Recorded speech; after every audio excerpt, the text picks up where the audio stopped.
Olá,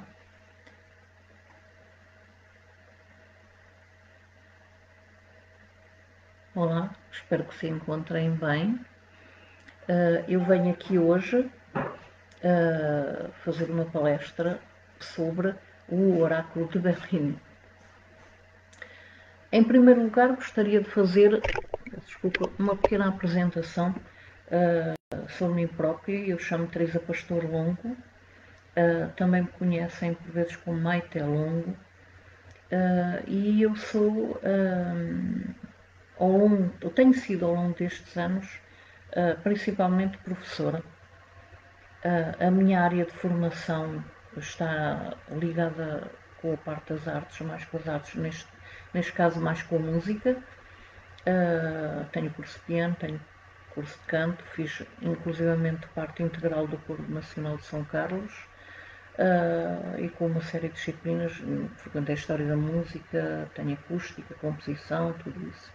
No entanto, sempre senti necessidade de complementar este tipo de conhecimento, ou seja, sempre tive alguma avidez relativamente a todo o tipo de conhecimento. Isso levou-me a enverdar, ao longo dos anos, por outras aprendizagens, outras formações, como é o caso da musicoterapia, do shiatsu, do reiki, da meditação, da psicologia interior, mas também a nível da antropologia e da mitologia, como é o estudo de civilizações antigas, os celtas, ou os gregos, ou romanos, os egípcios, os maias, os incas, astecas, o estudo da mitologia nórdica, que é muito interessante, e das próprias runas da escrita rúnica, a lamazaria tibetana, a cultura hindu, alquimia, escatologia. Por outro lado, coisas muito mais práticas, que também sempre me fascinaram e que também fiz um percurso dentro de algumas áreas que têm a ver mais com a agricultura, com a jardinagem e também com a construção natural. Daí ter frequentado algumas formações a nível de permacultura, de ter feito eu própria permacultura, de ter enverdado pela agricultura chamada agricultura sintrópica ou agrofloresta, a apicultura, o estudo das medicinais e aromáticas, enverdado também pela parte da culinária e da alimentação, do restauro mobiliário, de manualidades. Isso é algo que vem, penso que da parte, é um bocado genético da parte da minha mãe, porque adoro tudo que tem a ver com o trabalho com bordados, com costura criativa, com crochê, com malha, com a tecelagem circular, com mandalas em linhas, com arte floral. Orientei inclusivamente algumas formações nessas áreas. Portanto, eu acho que o saber não ocupa lugar. O saber não ocupa lugar e o conhecimento, no fundo, é um todo e vai formando um equilíbrio que foge algo àquilo que é a especialização hoje em dia, uma especialização excessiva. Em tudo deve haver equilíbrio. E não entendo o conhecimento como algo compartimentado. Nós vamos fazendo aprendizagens ao longo da vida e elas fazem parte de nós próprios e são quem nós somos, no fundo, não é? Portanto, isto é uma pequena apresentação relativamente a mim própria, e não me quero alongar de maneira nenhuma nisto. E vamos então falar hoje sobre o Oráculo de Belém. O Oráculo de Belém, eu gostaria de falar um pouco sobre a parte histórica, digamos assim, porque ele tem o nome de Belém, mas na realidade ele foi concebido e desenhado no século XIX por Edmond, também conhecido como Mago Edmond. Quem foi Edmond? O nome dele não é este, digamos que é um nome que foi adotado, era assim que era conhecido. Ele nasceu na zona de Iona, até do rio Iona, em França, em 1819 e faleceu em 1881, com 51 anos. O nome dele, na realidade, era Jules Charles Ernest. Também aparece muitas vezes o nome dele como Ernest Biendoux, devido ao apelido por parte do pai. Era uma criança, segundo dizem, era uma criança que já demonstrava alguma percepção diferente das coisas e teve a sorte de ter uma avó que teve um papel enorme no desenvolvimento dele, porque o encorajou a desenvolver estas capacidades extrasensoriais que ele tinha. Aos 15 anos, tão cedo, ele vai para Paris com um primo, e aos 16 anos, já como discípulo de Mademoiselle Lenormand, ele começou-se a tornar conhecido mesmo com esta idade tão precoce, e aos 16 anos desenvolveu o seu próprio oráculo, portanto, o seu próprio baralho de adivinhação. Acaba por estabelecer o seu local de consultas no número 30 de La Fontaine, que era uma zona, um departamento de Paris bastante conhecido, e apaixonado como ele era pelo esoterismo, pela astrologia, pela adivinhação, pela quiromância, notava-se que era bastante dotado de uma grande curiosidade intelectual. No entanto, dizem que era um ser bastante solitário, dedicava muitas das horas ao seu desenvolvimento pessoal, diariamente. Daí que só fizesse atendimento da parte da tarde, e levou muitas horas realmente, diariamente, e foi aprimorando este seu conhecimento esotérico, não é? Ele teve uma ascensão, podemos dizer que foi meteórica mesmo, no mundo da clarividência, e ele teve o seu auge na década de 1860. E dizem que previu coisas muito interessantes e muito importantes a pessoas da época, inclusive como Victor Hugo e outros. Por outro lado, Bellini, que também não é o seu nome, porque ele era Marcel Forgy, era o nome dele, Bellini acabou por marcar, ele nasce em 1924 e faleceu em 1994, com 70, mais ou menos com 70 anos, e ele marcou, podemos dizer que ele marcou muito o mundo do esoterismo no século XX. Foi apelidado de Príncipe dos Videntes, devido às suas numerosas qualidades humanas. Ele nasce numa família da burguesia em que o pai já era antiquário, portanto ele desde cedo se tornou um apaixonado da história, de peças de arte antiga, principalmente peças raras, e ele estava naturalmente destinado ao mesmo negócio do pai, não é, de objetos de arte. Um dia, num revendedor de artigos em segunda mão, ele deu com uma obra, um livro, que era um ensaio de quiromância moderna, de Jean Vigne Rouge, e ele simplesmente devorou esta obra, achou-a tão interessante, que mais tarde, cativado mesmo por este tema, ele acabou por se tornar um grande especialista nas linhas das mãos, portanto, na quiromância. Empurrado por esta curiosidade natural que ele tinha também por todo tipo de conhecimento, ele acabou por ler muita coisa, investigar muita coisa no ramo da astrologia, da numerologia, do tarô, muitas áreas.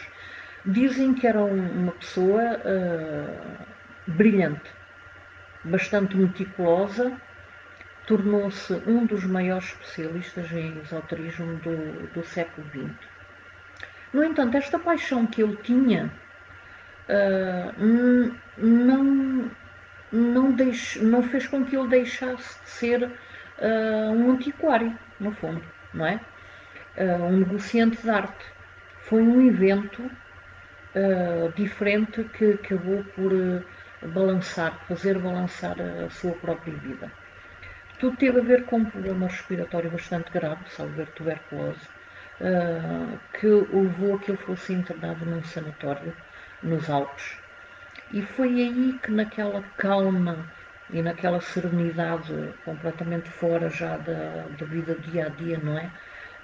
Apercebeu-se, e ele próprio ficou espantado com isso, porque não tinha tido ainda essa percepção assim tão evidente, de que conseguia sentir o sofrimento físico e psicológico das pessoas que o rodeavam. Foi ele a primeira pessoa a ficar profundamente abalado com esta descoberta sobre si próprio, não é?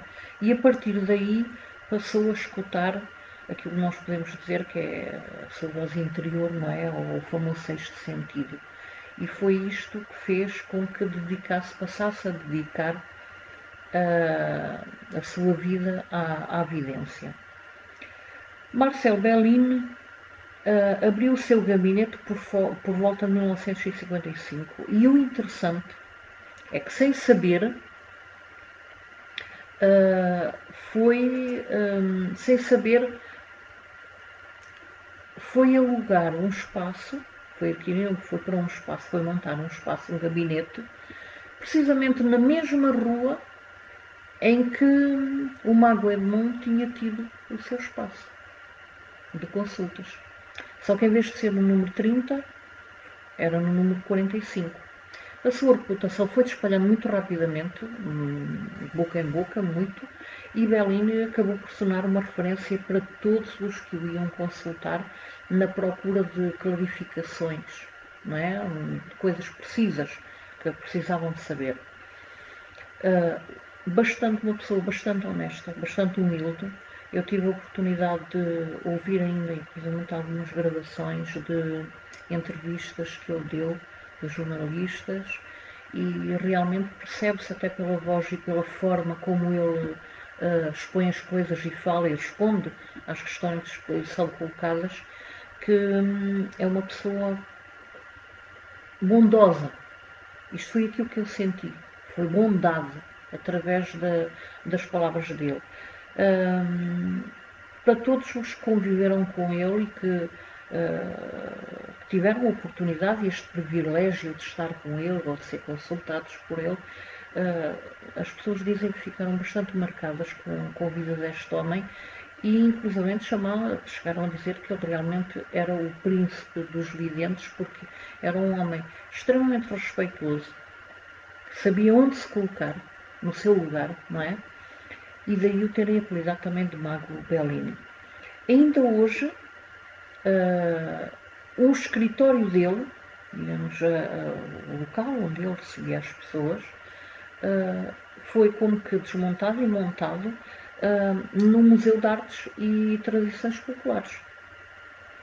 Nesse mesmo museu está o original do Oráculo de Bellini, ou seja, o original feito por Edmond.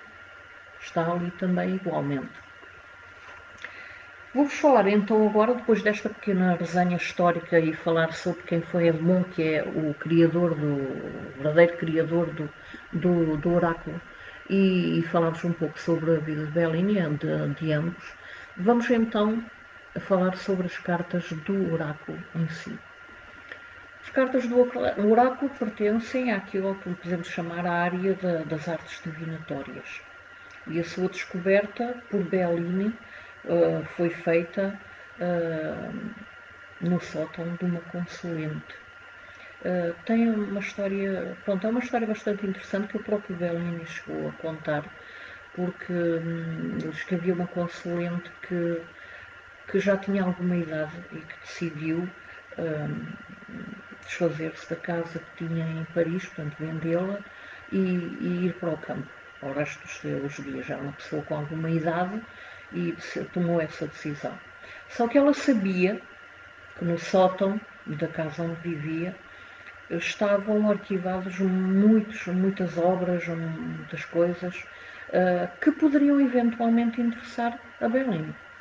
E então disse-lhe, olha, vou sair de Paris, vou deixar de viver aqui, vou para o campo, e eu no sótão da minha casa tenho uma série de livros, de obras, de coisas arquivadas, que eu sei que estão ligadas mais a esta parte mais esotérica, e eu penso que lhe poderão interessar. Portanto, você, se quiser, eu convido a ir lá à minha casa e ver o que é que eventualmente lhe interessa para ficar para si, não é? Porque eu não tenho interesse em nada do que está lá. Bellini diz que sim, que iria, mas claro, com a vida do dia a dia, com as consultas, com tudo isto, ele acabou por ir deixando, ir protelando isto, até que chegou uma altura que a senhora estava mesmo de partida e que lhe telefona e que lhe diz: olha, é assim, eu vou embora. Se você não vier aqui ver se lhe interessa alguma coisa, eu vou mandar tirar tudo que está no sótão e vou mandar queimar tudo. E ele então assim sentiu-se pressionado e ele conta mesmo que foi mesmo no dia 24 de dezembro que foi à casa da senhora ver o que é que havia no sótão. Pronto. Ele diz que ficou espantado, foi assim um bocado como um déjà vu, porque ele quando começa a ver as coisas e quando de repente pega na pasta, numa espécie de uma pasta, numa coisa onde estavam as lâminas desenhadas manualmente pelo próprio Edmond, não é? E acompanhadas de uma explicação de cada uma das cartas e também da forma como elas podem ser consultadas, ele ficou maravilhado, mesmo. Levou aquilo que lhe interessou, eu penso que até deve ter levado praticamente quase tudo o que lá estava, porque havia muitas obras, muita coisa, e dedicou-se de corpo e alma àquele oráculo, a estudá-lo, a trabalhar com ele e tudo isso. Chegou uma altura que ele achou que não deveria guardar aquilo só para ele e que o deveria divulgar a outros que o pudessem eventualmente utilizar. É aí que ele agarra nessas lâminas e as leva na altura a Raimou, que era um grande impressor parisiense na altura. Não só fez a impressão destas cartas do Oráculo de Bellini, como muitas outras obras e muitos outros baralhos e tudo. E entretanto, pronto, foi editado. Não foi ele que disse, olha, isto é o Oráculo de Bellini, não foi ele que disse isso, foi o próprio Raimou, sabendo que tinha sido ele que o tinha encontrado, que o tinha estudado, que o tinha reorganizado e tudo, que o tinha levado, decidiu ele próprio dar-lhe esse nome de Oráculo de Bellini. Não é? Entretanto, estas cartas, se formos a analisar, elas acabam por ser uma mistura de uma síntese de tarô, de numerologia, de astrologia,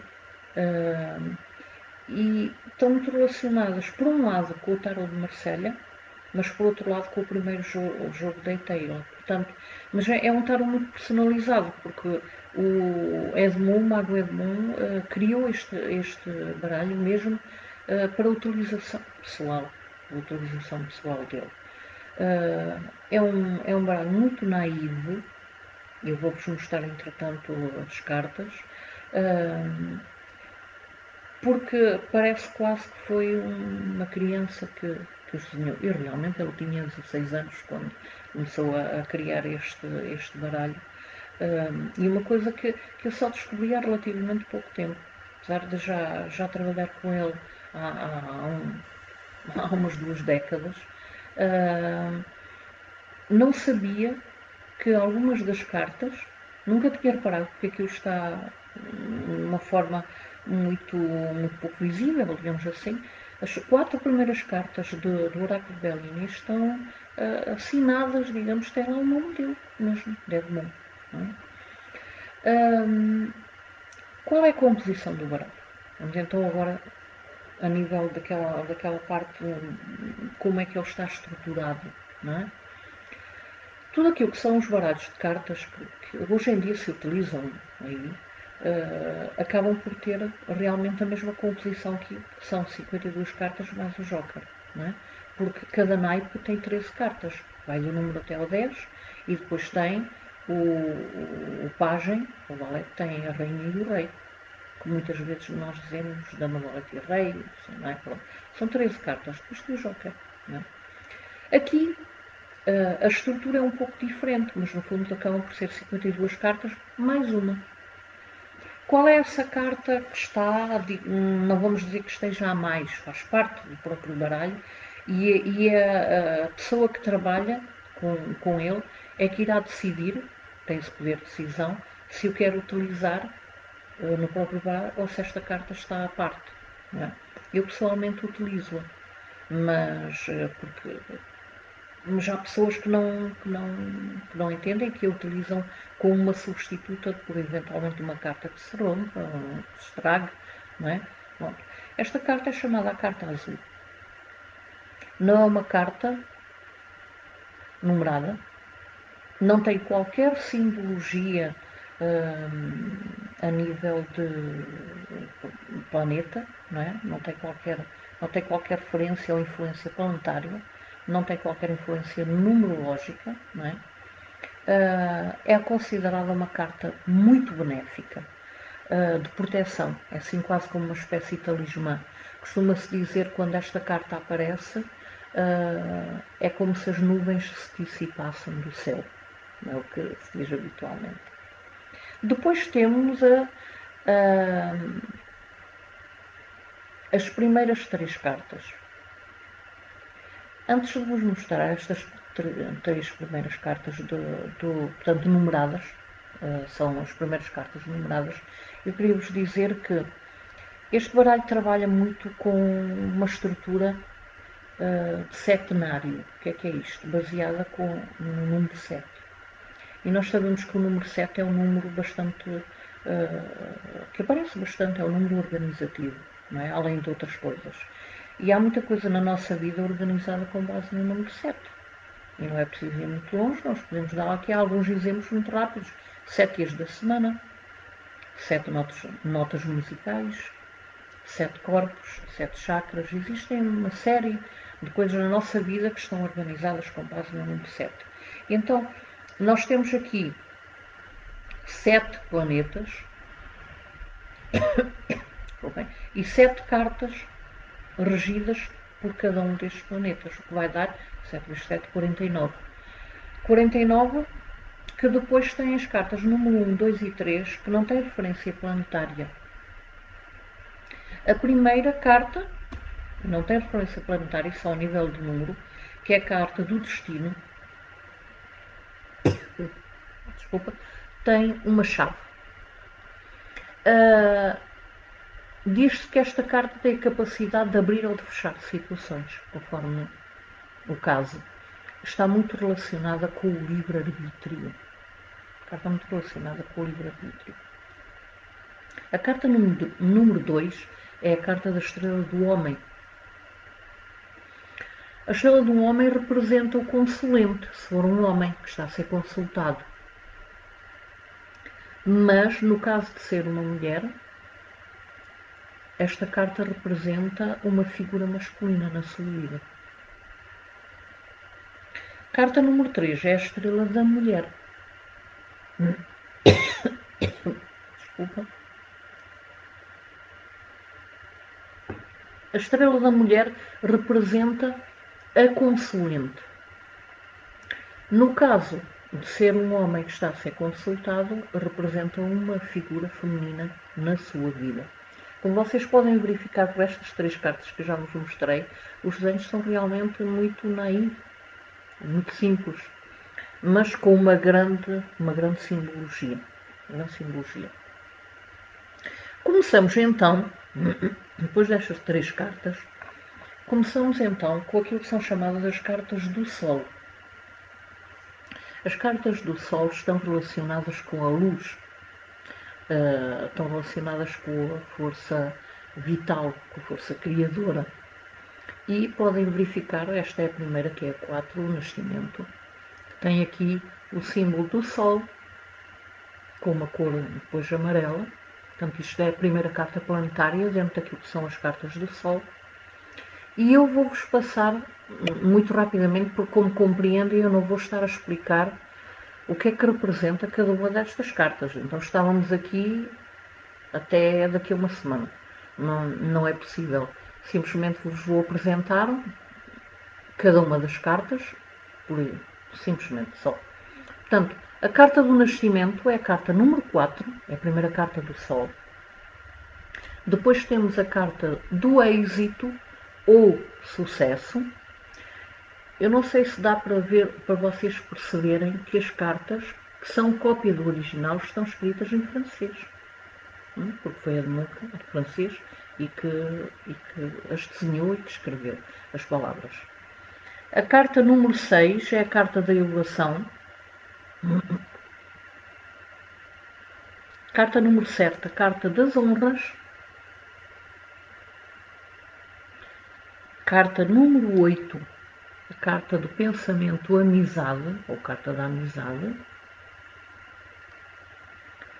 A carta número 9, a carta do campo de saúde, ou campo e saúde. E a última deste conjunto é a carta número 10, que é a carta dos presentes ou dádivas.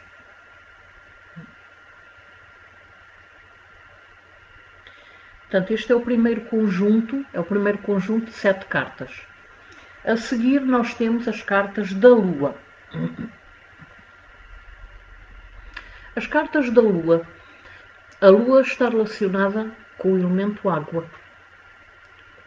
Tem a ver com a emotividade, tem a ver também com o psiquismo, tem a ver com o mistério, tem a ver com a noite.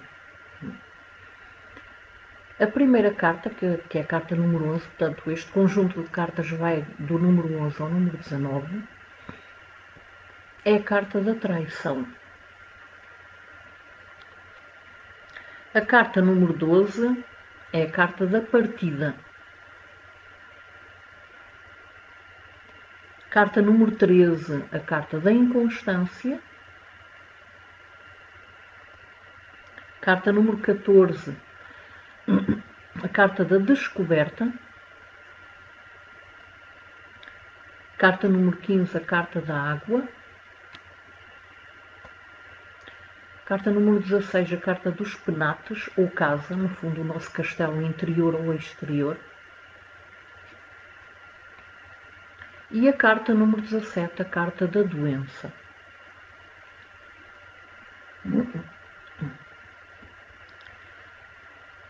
O próximo conjunto de cartas planetárias estão sob a regência de Mercúrio. Mercúrio está relacionado com o elemento ar. Portanto, tem tudo a ver com as relações sociais, tem a ver com a comunicação, com as comunicações, tem a ver com as mudanças, tem a ver com a inteligência. Não é? Estas cartas vão do número 18 até ao número 24. A primeira delas é a carta precisamente da mudança, tem uma série de simbologia planetária aqui. A carta número 19, a carta do dinheiro, com o corno da abundância. A carta número 20, a carta da inteligência. A carta número 21, que representa o roubo ou perda de algo. Número 22, a carta dos empreendimentos ou projetos. A 23 tem a ver com o tráfego, tem a ver com a comunicação, com o tráfico, no fundo, não é? Com as trocas comerciais, principalmente. E a carta número 24 é a carta das novidades ou notícias.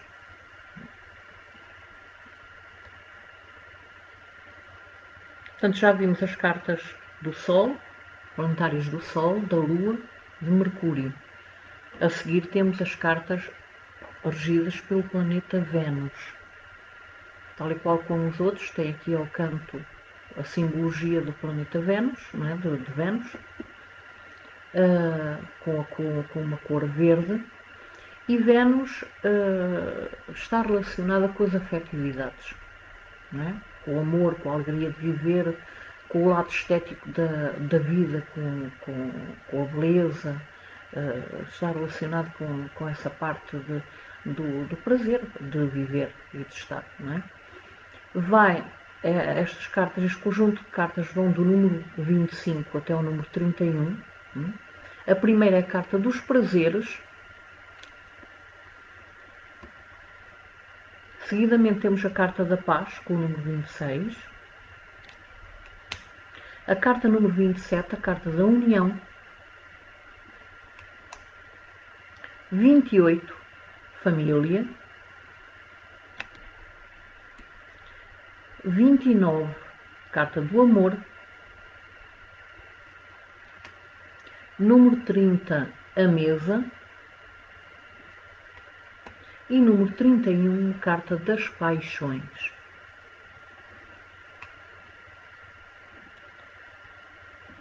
Segue-se um novo setenário, um novo conjunto de 7 cartas, agora sob a regência de Marte, tem o símbolo de Marte, com a cor vermelha.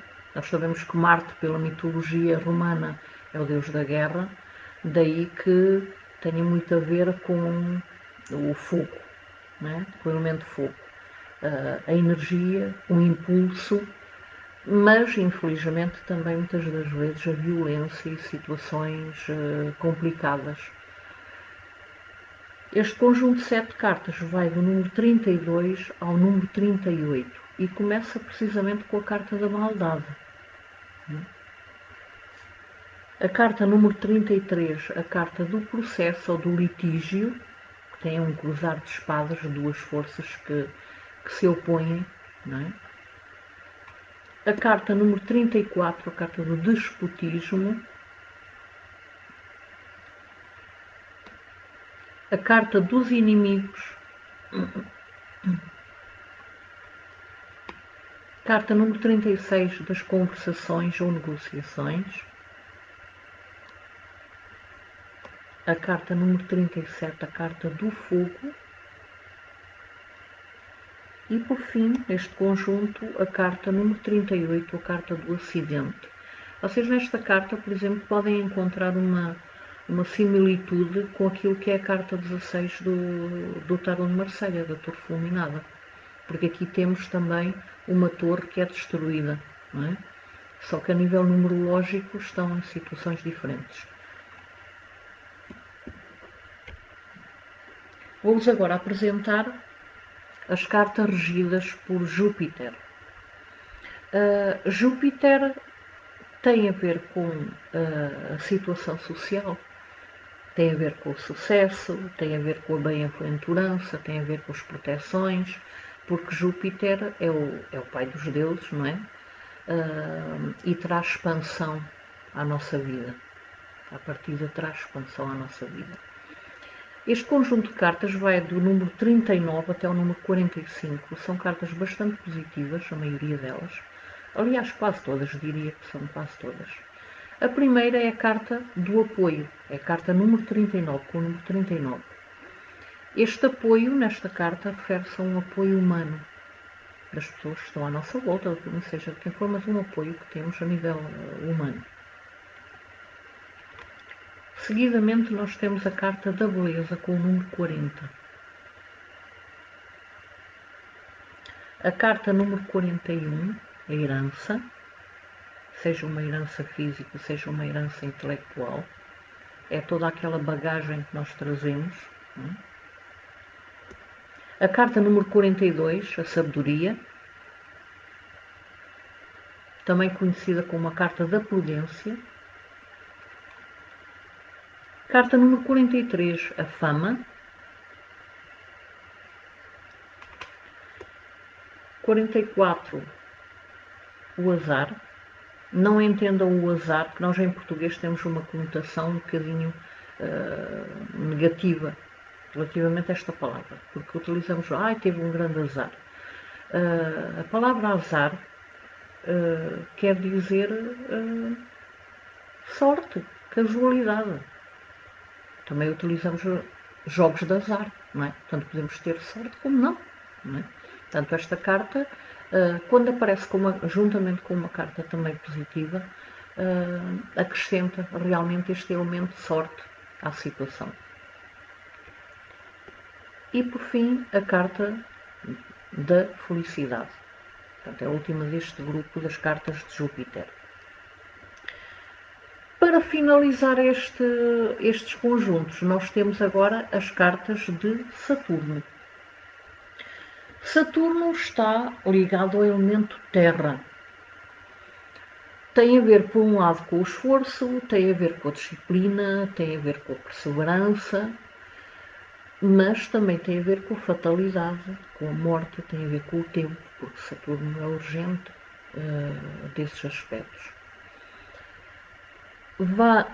Estas cartas vão do número 46 até ao número 52. A primeira carta que vos apresento, que é a número 46, é a carta do infortúnio. Temos aqui novamente a simbologia de Saturno, com uma cor muito mais escura, não é? Seguidamente temos a carta número 47, a carta da esterilidade. Carta número 48, a carta da fatalidade. Poderíamos encontrar uma ligação com a carta número 13 do Tarot de Marselha, que é a carta da morte, que também tem a gadanha, não é? Temos aqui a carta da graça. Eu diria que é uma das cartas mais positivas do oráculo de Bellini, apesar de estar sob a regência de Saturno. Porque aqui é um apoio, é uma proteção, mas é uma proteção do alto, é uma proteção divina, vamos dizer assim, não é? Seguidamente temos a carta da ruína, carta número 50. A carta número 51, a carta do atraso. E, por fim, a última carta do oráculo, que é a carta número 52, a carta do claustro.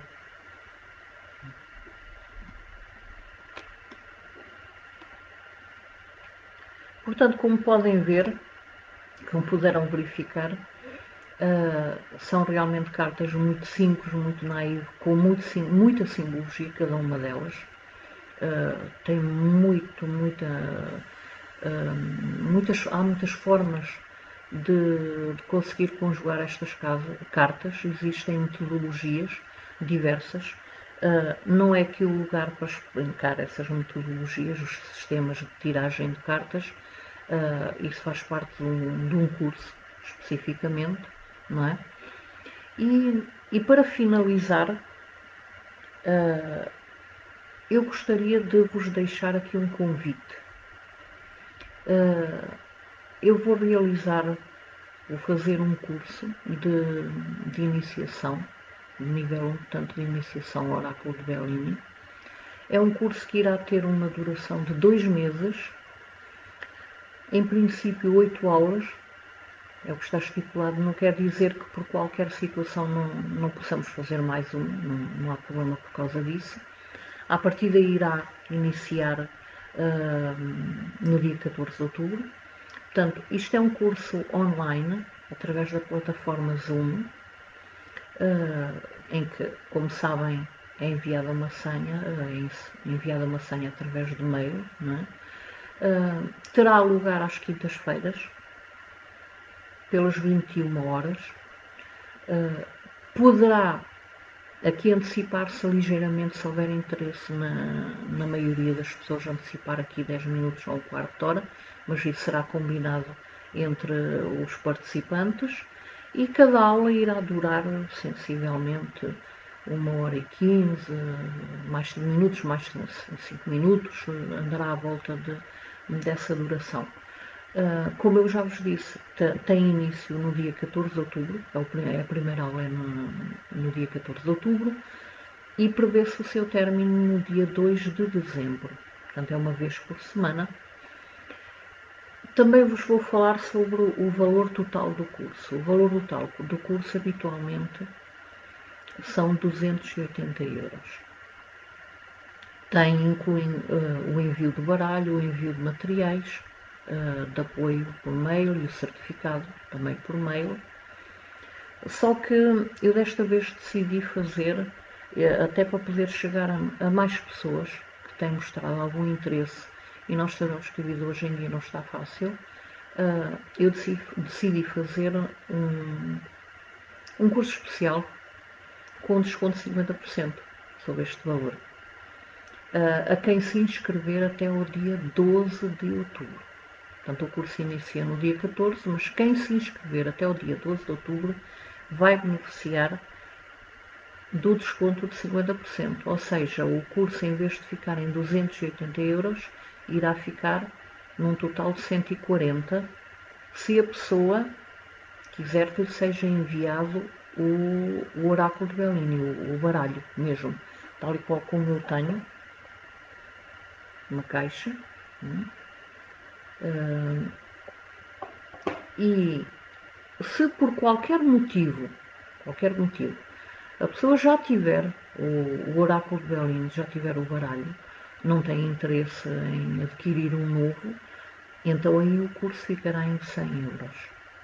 Portanto, 140 é o valor do curso, volto a dizer, com o envio do baralho, por CTT, o envio por mail dos materiais de apoio e o certificado no final. Sem o baralho, ficará em 100 euros. Para facilitar ainda mais a coisa, portanto, o acesso ao curso, pode haver uma divisão do valor do curso por um valor base de inscrição de 10 euros, que isso é para toda a gente, não é? E depois o restante valor é dividido em duas parcelas, uma em outubro e outra em novembro. Essas indicações mais precisas depois são dadas a quem realmente se quer inscrever e em que são informados das datas em que é feito esse pagamento. Mas ainda tenho mais uma outra coisa, que é quem pagar a totalidade do curso na inscrição, portanto, em vez de ser parcelado, ainda beneficia com mais um desconto de 10 euros. Não é 10%, é 10 euros. Vou tentar explicar. Inscreve-se até o dia 12 de outubro. O curso fica com o baralho em 140, 100. O baralho, portanto, sem o oráculo de Bellini, fica em 100. Mas se a pessoa, nesse momento em que se inscreve, fizer o pagamento logo total, portanto não for parcelado, as pessoas que deveriam pagar 140 euros pagam 130 e as pessoas que deveriam pagar 100 euros pagam 90. Portanto, eu espero que tenham algum interesse em conhecer mais de perto ou trabalhar com este oráculo de Bellini, porque é realmente muito fascinante, é muito interessante. E para terminarmos esta apresentação, eu espero que ela tenha correspondido às vossas expectativas. Qualquer dúvida que vocês tenham acrescida, poderão contactar através da página do Oráculo e Numerologia, da minha página do Oráculo e Numerologia, por mensagem. Nessa página tem o mail, tem o contacto telefónico, ou então através desta minha página de Teresa Pastor Longo, que também através do Messenger vocês podem me contactar e podem colocar as vossas questões, pertinentes, estou ao vosso dispor para esclarecer o que é possível. Portanto, despeço-me por hoje e espero que fiquem bem. Obrigada pela vossa presença.